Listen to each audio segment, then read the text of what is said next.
dari sore kita udah perjalanan nih ke apa ini teh, Bukit Moko. Bukit Moko ya, Iya. apa Puncak Bintang gitu ya, daerah Caringin Tilu, Bandung ke atas. eh Tadi kita juga udah masak-masak, makan dulu. Sekarang lagi api unggun. Nah, sebelah saya sekarang ada Oman nih, gay people dari Sumedang. Iya. Sengaja pengen silaturahmi ke sini, pengen ngobrol-ngobrol. Jadi buat gay people yang lain di beberapa daerah, ayo merapat ke sini silaturahmi. Insya Allah kita akan rutin lagi ngobrol-ngobrol, cari tahu, belajar bersama beberapa hal. Nggak lupa juga eh, doa kepada Mbak Abdiki Zainal Arifin, semoga dirahmati dan diberkahi di alam sana. Amin. Dan ya kita ngobrol aja ya, A. Ya, siap. Jadi Sumedangnya itu dari mana, A? Ini teh Dari Conggeang. Sumedang jauh berarti ya, Iya, jauh. lumayan. Perjalanan berapa jam, A, kemarin? 2 jam nyampe sini teh. Sampai sini Sampai 2 jam Bandung ya. ya. Sampai Bandung 2 jam. Ya, eh langsung aja nih kayaknya ya, sambil kita ngopi juga. Oman mau ngobrol-ngobrol apa nih? Nah, Aben, saya tuh pengen sharing ya, atau yang kesurupan kayak gitu. Ah, Nah, waktu kecil juga dulu saya pernah eh, ngalamin lah di keluarga ya, mm, khususnya kakak saya. Dulu itu tiap malam pas selepas maghrib, beres azan maghrib, dia sering kesurupan. mm, Terus aja berulang sampai 1 bulan lamanya. Nah, setelah posisinya kakak saya itu nikah, mm, udah nikah. Nah, setelah nikah itu dia kesurupan mm, tiap selepas maghrib tuh. mm, Pas kakak saya sama suaminya pisah, mm, kesurupannya nggak terjadi lagi. Nikahnya cuma sebulan berarti? Iya, Oh, oke. kakak saya tuh janda kembang lah kehitungnya. Kesurupannya gimana, Oman itu? Apa bentuk ekspresinya, ngelanturnya, ngomongnya gitu? Nangis, Mm, terus tidur, mm, kejang gitu. mm, Nah, dia tuh bisa berdiri sendiri. Dia mm, tuh bisa bisa berdiri sendiri. Kayak kayu aja, kayak kayu gini.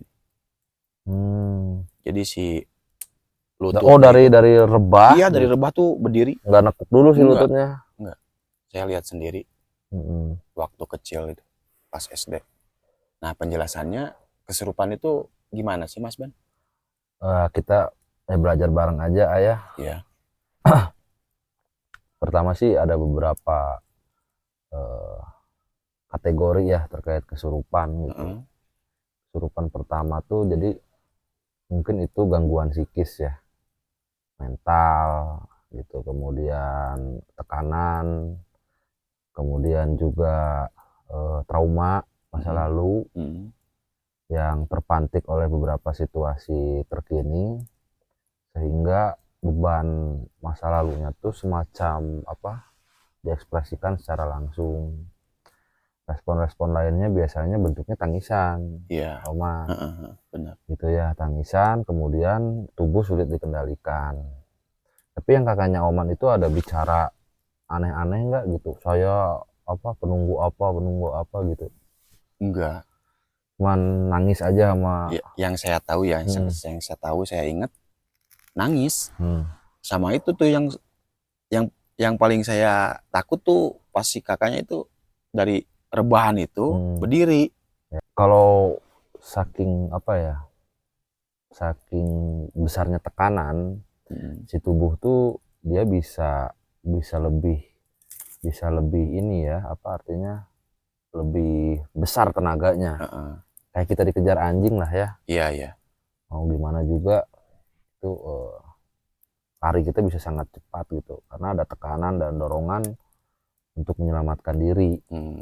Mm. Kalau saya lihat dari fenomena itu, kayaknya sih dari tekanan ya, Ya. bukan dari apa, unsur makhluk astral yang masuk ke dalam tubuh gitu. Heeh. Karena sulit sekali si makhluk astral itu masuk ke dalam tubuh tuh tahapannya panjang. Setidaknya ada Oke. 7 tahapan yang harus mereka tembus gate-nya sampai ke mengendalikan diri kita, Heeh. gitu ya. Nah, kalau fenomena tadi yang Kakak sih rasanya seperti itu. Terus juga kalau misalnya yang di sekolah-sekolah tuh, Heeh, yang heeh. massal itu biasanya ya sama, siswa-siswa yang tertekan, ya entah PR, entah tugas gitu ya, Hmm. entah harus nilai berapa, kelulusan dan lain sebagainya. Itu kan stres sebetulnya anak. Ketika di-trigger sama anak yang tidak bisa mengontrol secara emosinya, akhirnya merambat ke yang lain. Begitu. Nanti barulah di situ karena sudah dengar sebelum-sebelumnya, oh di sumur sekolah ada ini, di Heeh, gudang sekolah heeh, ada ini. heeh. Nah, biasanya itu tuh disangkut pautkan gitu ya. Iya. Disangkut pautkan dengan ekspresi-ekspresi dari siswa-siswa yang tertekan. Ada juga di pabrik-pabrik itu masalah ada. Ya sama, faktor utamanya adalah tekanan psikis. Terus ya mental, terus trauma. Trauma itu sangat sangat bisa sekali memantik tubuh gitu ya. Mm-mm. Dan apa artinya menggerakkan tubuh tuh bisa sangat luar biasa. Kayak gitu aman. Nah, untuk yang kesurupan massal, waktu pas kecil, bukan kecil sih, udah gede ya, Hmm. kelas 3 SMP lah. Hmm. Saya kan dulu di Banten, di Caringin tuh, Itu di Banten ngapain tuh? pesantren. Oh, Nah, pesantren. waktu pesantren itu, pas pertama kali saya masuk, mau ada istilahnya hataman lah, kalau kata Ya. orang Banten itu, hataman di pesantren itu. Nah, pas mau acara hataman itu, 1 bulan sebelum acara, banyak santriwati yang kesurupan, Mas Ben. Hmm. Nah, isunya itu karena si kobong perempuannya itu belakangnya hutan, Hmm. kayak gitu. Apakah ada Faktor. faktor dari itu? Ya, kita lah harus lihat juga atau ngukur juga kekuatan si astralnya ya. Karena gini, saya pribadi ya, Ya. biasanya kan kalau udah kesurupan tuh ditanya, tadi inget nggak? Enggak katanya, Heeh. gitu ya. Berarti kan sebetulnya secara kesadaran mereka tuh lepas, gitu ya. Dan Mm. biasanya ketika kesadaran lepas itu faktor psikis. Kalau saya pribadi ngalamin ya, Auman, berarti itu 2017 tuh. 2017 tuh ada fenomena aneh dalam hidup saya gitu. Jadi gay people, saya pribadi tuh eh, dulu tuh 2017 ke belakang tuh saya nggak pernah bersinggungan dengan apa ya dunia Mistis. metafisik gitu Heeh. ya, atau orang bilang mistis lah, supranatural kah, yang seperti itu saya nggak pernah bersinggungan karena ya selain kerja saya apa main band Oman. Oh, iya. Saya ya, jauh banget lah dari dunia hingar-bingar gitu ya, ke Mm. dunia seperti itu nggak ada latar belakang sama sekali. Jadi ceritanya 2017 tuh adik ipar ceritanya tuh. Mm. Adik ipar eh, dia skripsi ya. Kebetulan jurusannya geografi.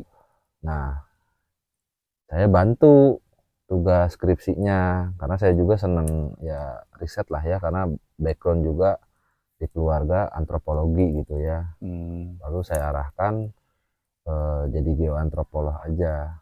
Nah, karena di tempat tinggal saya itu saya baru beberapa bulan lah, hampir setahun gitu ya. Iya. Lalu saya nanya ke warga sekitar. Oh, pas rumah yang sekarang. Iya, yang rumah sekarang, Iya. betul.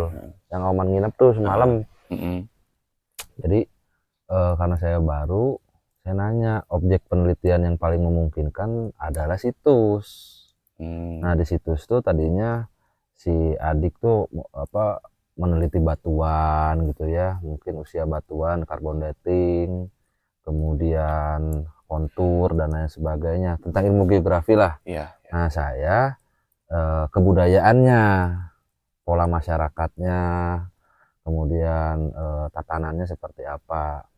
Tadinya mau dikombinasi seperti itu, objek penelitiannya situs. Nah, waktu itu tuh kami mencoba mencari kuncennya, ternyata sudah wafat, diteruskan oleh cucunya waktu itu tuh. Nah, ingat banget malam Senin Mm-mm. itu saya tuh disuruh untuk ke situsnya. Heeh. Nah, itu tuh kita janjian tuh 3 hari sebelumnya lah ya.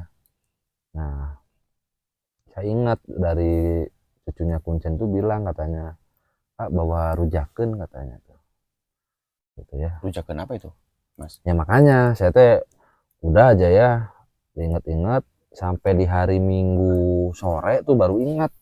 Oh iya suruh bawa rujaken. Nah nanya lah ke tetangga, Mm-mm. karena sih situs itu tuh dikasih tahu sama tetangga sebelumnya, Iya. gitu. Karena saya nanya-nanya kan.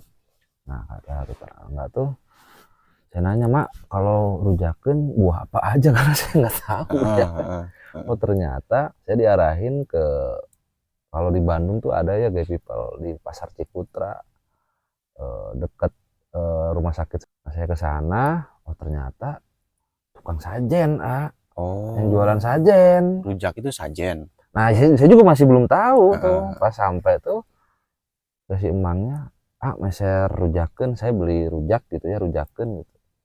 Apa aja saya kan bingung ya nggak tahu. Saya Heeh. bilang yang komplit aja. Ternyata yang mulai dari kembang, cerutu, kelapa, segala macem lah. Saya beli aja udah.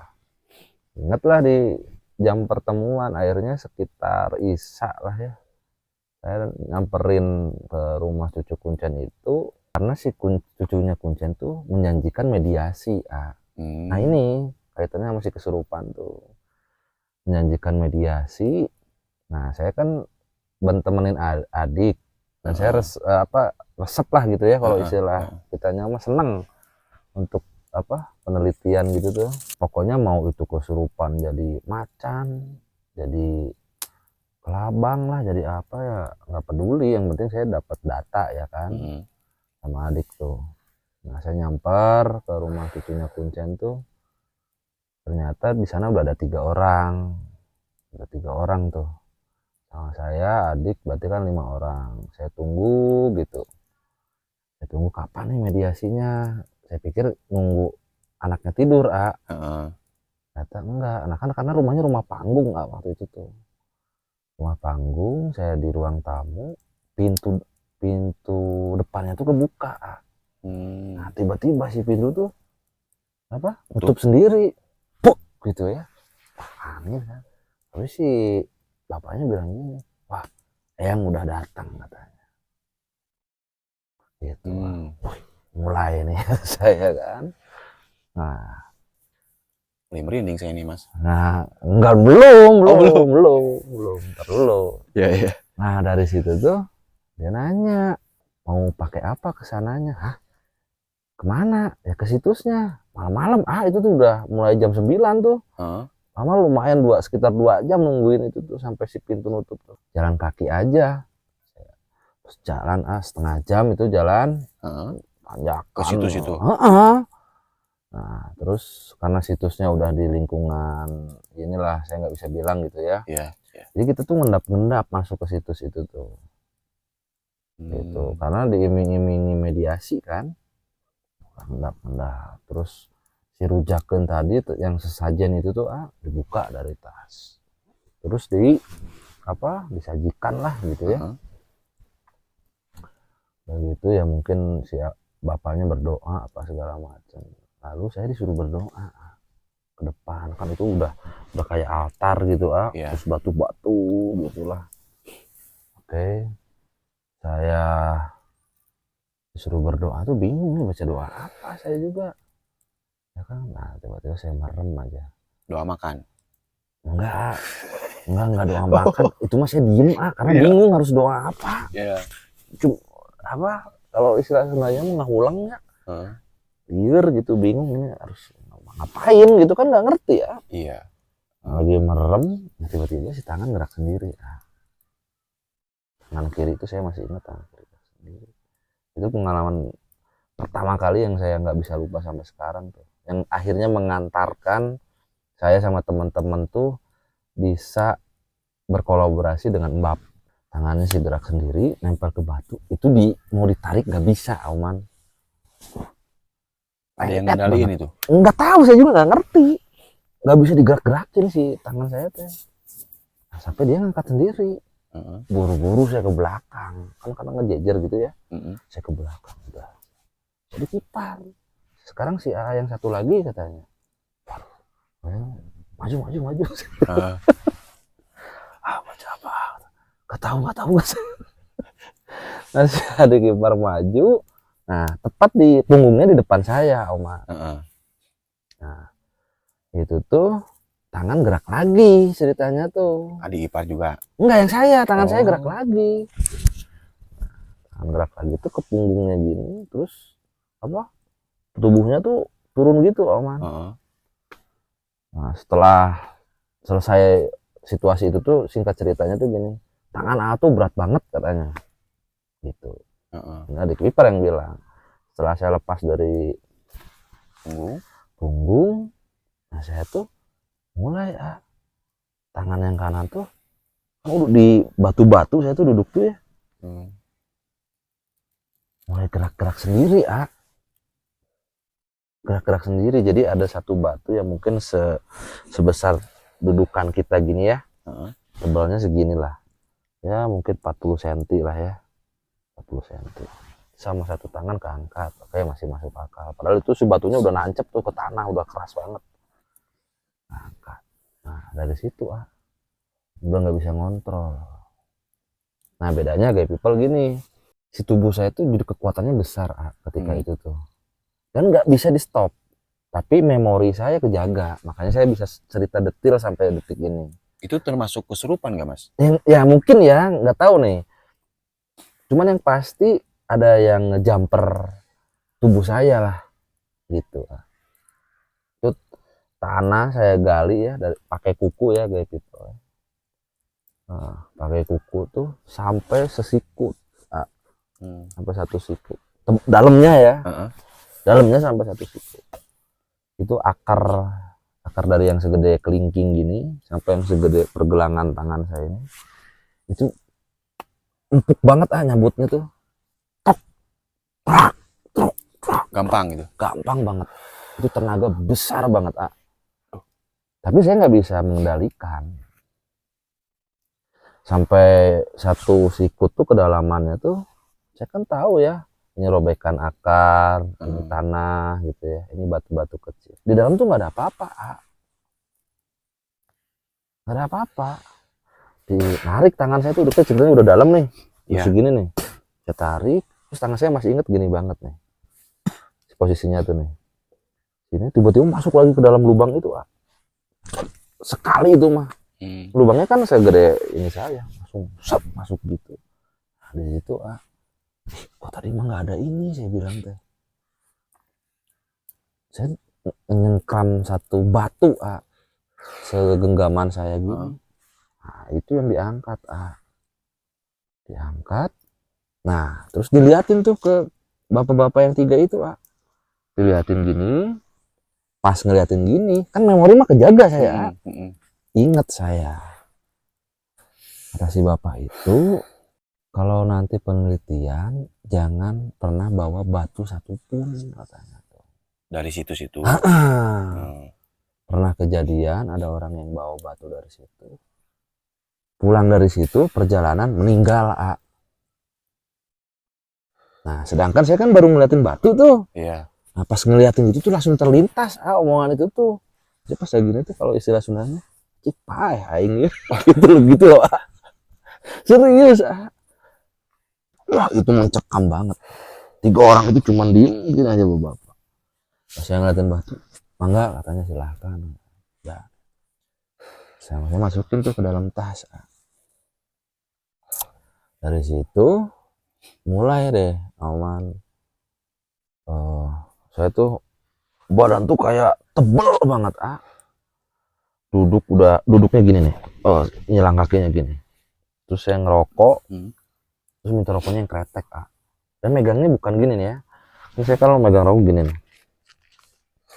Nah, rokok kan gini ya. Iya. Nah, ini megangnya gini, Saya minta yang ini tuh ngedot dalam banget, Udah lah, aku masih inget banget itu. Terus kerasa tuh mulai reda tuh, mulai reda. Udah agak plong ya, agak plong. Ya, Pak, ayo kita pulang Pak, karena capek. Wah, keringetan setubuh-tubuh teh. Capek banget pulang. Pulang kami berlima tuh turun. Di tengah jalan gerak lagi tangannya. Sendiri. Bisa dikontrol. Gini. Nanyain ke kuncennya. Iya, Pak ini kenapa tuh saya? Langsung aja pulang. Kita jalan terus. Enggak ngejelasin. Enggak ngejelasin. Turun sampai di rumah si Kuncen, cucunya Kuncen itu, si bapak itu. Bikinin kopi kan apa. Mulai lagi tuh tubuh tuh tebel lagi ya. Itu kopi baru dibikinin ya. Masih panas tuh. Itu mah langsung diseruput. Langsung habis Dan nggak melepuh di lidah sayanya tuh. Rasanya gimana tuh? Ya kayak air dingin aja gitu. Kayak air biasa gitu. Wah, ini udah nggak beres lagi saya bilang ya kan. Itu bapak-bapak yang tiga udah gini lagi. Nah akhirnya ada satu tekanan ya dari ulu hati itu ke diafragma gitu. Itu mah kayak neken banget gitu. Duk, dikit-dikit duk kesini lagi, duk kesini lagi, duk kesini lagi, pas di leher. Wah baru saya ngomong, cuma saya nggak bisa ngomong di sini apa kalimatnya, cuman 2 kalimat 3 kalimat lah. Ngomong dan suara saya berubah total suara saya. Tapi itu kekontrol pas enggak, yang 3 kalimat yang disebutin itu mah nggak bisa dikontrol. Suara saya langsung kan gini ya, suara saya mah ya kayak gini lah. Wah itu mah udah beda aja. Wah suaranya aneh banget itu. Nah dari situ mulailah Gay People banyak situasi yang saya tuh secara pribadi Oman ya. Kayak apa ya? Kayak crash otak saya tuh. Jadi 2 minggu tuh nggak sinkron karena kan misalnya lihat Oman ngobrol gini ya, ngobrol gini. Nah ini kan saya ngerti sekarang tuh ini tuh dimensi gitu ya. Ini kan dimensi kita di sini sekarang. Dimensi yang sebelah Oman tuh muncul Oman gitu. Jadi kalau di dimensi sebelah lagi ada aktivitas lagi ada entitasnya apa tuh, ini kan, dan itu tuh bingung ngelihatnya, nggak bisa dikontrol awal-awal mah. Terus saya pikir ini udah terjadi ya. Terus saya mencoba mengatur diri ya, mengendalikan diri. Akhirnya dengan sendirinya bisa tuh dikontrol itu. Si batu itu balik lagi ya. Nanti episode berikutnya saya liatin deh batunya kayak apa. Begitu itu nggak lama dari situ saya langsung ke museum geologi. Ini jenis batuan apa gitu ya, kok gini banget gitu, ke efeknya ke tubuh saya tuh gitu. Nah, terus saya kerja juga ke luar kota. Waktu itu saya ke Banyuwangi tuh dari Soekarno Hatta. Body check tuh saya diberhentiin sama petugas. Pak katanya itu yang di dalam tas kecil apa? Batu itu tuh ditarik sama petugas tuh. Pak ini dapat ini dari mana katanya. Ini mah kenang-kenangan kemarin dari gunung, saya bilang gitu. Emang kenapa?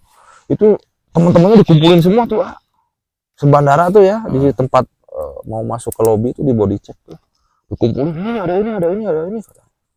Kenapa emangnya, saya bilang. Jadi pas masuk mesin X-ray ya, si batu tuh nyala-nyala gitu. Saya nggak tahu lah penjelasan ilmiahnya atau secara teknisnya seperti apa terkait mesin X-ray itu. Terus saya harus balik lagi ke counter saya check in. Jauh banget di Soekarno Hatta, nggak mau saya bilang. Saya juga ada nggak akan ngelempar ini di dalam cabin, saya bilang gitu. Supaya hati-hati gitu. Ya akhirnya dalam perjalanan tuh saya mencoba melihat beberapa tempat, situasi, orang, kejadian tuh dari multi angle yang orang nggak lihat gitu loh, A. Karena ada semacam device khusus yang saya pakai gitu loh, A, pada akhirnya. Jadi terkait kesurupan tuh ternyata yang dimediasi itu katanya mau jadi macan gitu, A. Bukan si bapak yang satunya lagi, saya ternyata. Nah, Mas Ben, berarti yang Mas Ben alamin pas di situ-situ apakah termasuk kesurupan? Ya mungkin ayah masuk kategori itu, yang pasti memori saya kejaga, cuman tubuh nggak bisa dikendalikan. Makanya kalau ada orang kesurupan terus ditanya, oh saya nggak ingat apa-apa, saya sih curiganya itu tekanan psikis, tekanan mental ya, yang akhirnya diekspresikan secara langsung dan tidak terkontrol gitu loh. Proses kesurupannya tuh tahapan-tahapannya gimana tuh?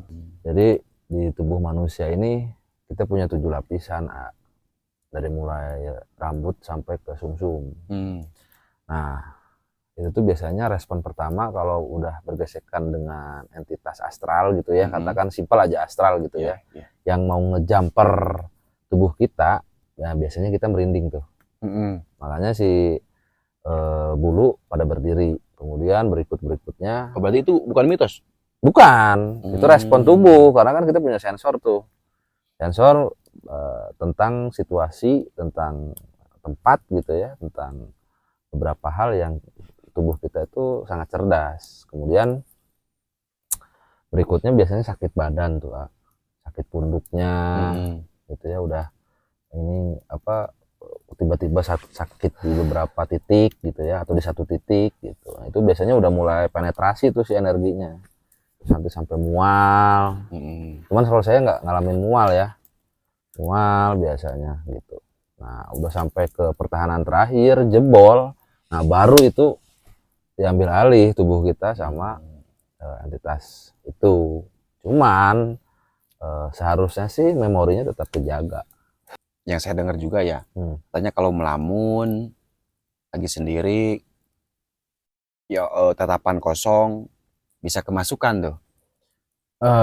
Gini Oman ya, melamun itu kondisi gelombang otak di frekuensi tertentu ya. Itu tuh sangat nyaman sebetulnya ngelamun tuh. Tapi pada prinsipnya ngelamun itu selain pikiran atau imajinasi kita, sugesti kita maju ke depan, oh saya pengen berangkat ke Bromo nih, saya pengen begini, saya pengen begitu, kan ke depan tuh. Ada juga yang ke belakang, nginget patah hati lah, nginget dulu begini, dulu begitu, penyesalan masa lalu, penyesalan dan lain sebagainya kan gitu ya. Nah, itu balik lagi ke faktor psikis dari situ, karena udah terlalu dalam, akhirnya ke-recall lagi, kepanggil lagi, jadi gitu loh. Itu sih yang saya tanggepin ya. Kalau misalnya nantinya bicara ngelantur, ngapain di sini mengganggu tempat saya apa segala macam gitu ya. Nah, itu kejadian persis tuh yang waktu saya di pesantren itu di Banten. Jadi itu mah ngobrol. Kita ngobrol sama yang di dalam tubuh itu. Ada yang nangis, ada yang teriak-teriak. Itu satu kobong santriwati itu teriak-teriak, manggil nama satu sama lain. Nah, terus ada juga penjelasan dari si santriwati itu, kan yang nanganin tuh santri cowok ya. Jadi kata si yang kesurupannya itu, dia nyeritain di gerbang ada kunti, terus di pohon belakang ada pocong, genderuwo gitu. Kan ada bangunan-bangunan kosong tuh di belakang itu. Kebunnya kebun biasa, cuma kebun bambu gitu. Yang di bambu ada genderuwo katanya. Apakah itu betul dari makhluk astral itu? Kalau saya mah menilainya gitu ya, dengan versi saya yang enggak. Itu mah persepsi dia yang sudah terbangun akhirnya karena kondisi massal, karena kan nular yang gitu mah. Oh, nular Kepanikan seperti itu kan nular. Dan orangnya sama-sama aja itu aja gitu kalau yang. Iya ya, berarti yang punya frekuensi paniknya itu teman-teman yang menjaga dengan doa misalnya ya, dengan zikir kan dia memulai kesadarannya lagi. Dari situ orang bilang kan baca ini, baca itu gitu ya, biar nggak kesurupan. Sebetulnya itu proses untuk meningkatkan kesadaran. Betul di dalam doa itu ada energinya, saya setuju. Gitu. Tapi kalau misalnya yang sudah masal gitu biasanya kepanikan sosial itu mah. Jadi apa tekanannya dosisnya sama tuh biasanya 1 dengan 7 orang itu tuh misalnya 7 orang gitu ya. Akhirnya 7 orang itu yang terus ke apa ke ekspresikan kepanikannya gitu. Nah Mas, saya masih sedikit mengganjal ya perihal yang kesurupan itu, yang masuk suka nyampein jangan ganggu ketenangan di lingkungan ini, jangan ambil batu dari daerah ini kayak gitu. Nah apakah itu betul dari arwah leluhur kayak gitu-gitu? Ya mungkin energi tempat itu menyampaikan lewat seseorang ya. Kalaupun benar itu statusnya kesurupan gitu ya. Atau keancikan kalau orang kita bilang mah gitu ya. Karena beda sih, kastanya keancikan lebih rumit lagi itu. Semacam apa ya, dipinjam tubuhnya gitu. Itu mungkin saja bisa menjelaskan informasi tersebut. Itu misalnya sumurnya buka lagi jangan ditutup misalnya gitu ya, dan lain sebagainya gitu ya. Artinya ada pola tatanan semesta yang dirusak atau diganggu oleh beberapa kegiatan gitu ya. Tapi sebetulnya gampang, Kak. Biasanya saya mengetesnya asli atau enggaknya pakai ini. Pakai rokok. Caranya gimana tuh? Tempelin ke kulitnya. Kalau ngerasa panas? Kalau panas misalnya, panas gitu ya. Nah itu cepet-cepet kasih makan. Lapar itu biasanya. Gitu doang sih aman. Lapar, nunggu, banyak pikiran, beban, apa segala macem, nggak bisa ketahan, ngebludak. Tapi kalau gitu ya kayak yang di pertunjukan gitu ya, karena kan stimulannya banyak, musik gitu ya, asap dupa dan lain sebagainya, terus apa naik gitu ya si adrenalinnya karena harus perform. Nah biasanya itu ada yang trigger di struktur genetika, akhirnya jadi. Tapi ada juga yang seperti ini, yang saya kurang elok lah terlihatnya gitu ya, untuk disebut keren di depan penonton apa segala macem gitu ya, ternyata bukan benar-benar melalui proses ritus, tapi melalui minuman keras. Jadi itu mah mabok aman, beda lagi gitu ya. Karena orang-orang kesenian pertunjukan yang hal serupa biasanya tertib untuk menjalankan beberapa ritualnya seperti itu. Oh berarti ada beberapa faktor dong kalau kayak gitu? Ya tergantung stimulasinya ya. Ada beberapa. Kalau mungkin yang situasi dengan saya, kejadiannya emang tubuh saya dijamper sama energi tertentu. Kemudian tadi ada yang psikis, tekanan mental, trauma gitu ya. Ada juga yang emang memvibrasi si tubuh gitu ya, seperti yang seni-seni pertunjukan ritus gitu. Ya mungkin sih kategorinya itu ya, termasuk yang massal tuh kepanikan sosial kalau saya lihat gitu. Jadi kita juga gay people harus agak jeli melihat situasi serupa gitu ya. Mungkin orang bilangnya cepat kesurupan, tapi tenang dulu, kita seperti apa nih yang harus kita inihin ya, apa analisis dulu nih. Oh ini tipikal yang mana, jenis yang mana gitu, karena ada beberapa faktor yang tadi saya sebutkan. Untuk menjaga kesadaran pada psikis mungkin ya, pada psikis, cara mengendalikannya tuh seperti apa? Ya prinsipnya harus balance ya, tekanan selalu ada, rintangan selalu terjadi gitu ya. Tapi juga ada hal-hal baik di sekitar kita gitu. Artinya harus balance tuh, ketika sesuatu yang berat ya kita masukkan juga sesuatu yang baik, atau kita munculkan juga sesuatu yang baik gitu ya. Jadi artinya bisa terjaga struktur energi tubuh kitanya gitu, Oman. Terima kasih atas waktunya, sambutannya juga alhamdulillah hatur nuhun pisan. Di cuaca dan juga lokasinya yang mantep banget nih, bisa lihat Bandung ya. Iya, ini di belakang kamera tuh city light ini. Indah pisan, di Sumedang mah nggak ada. Iya.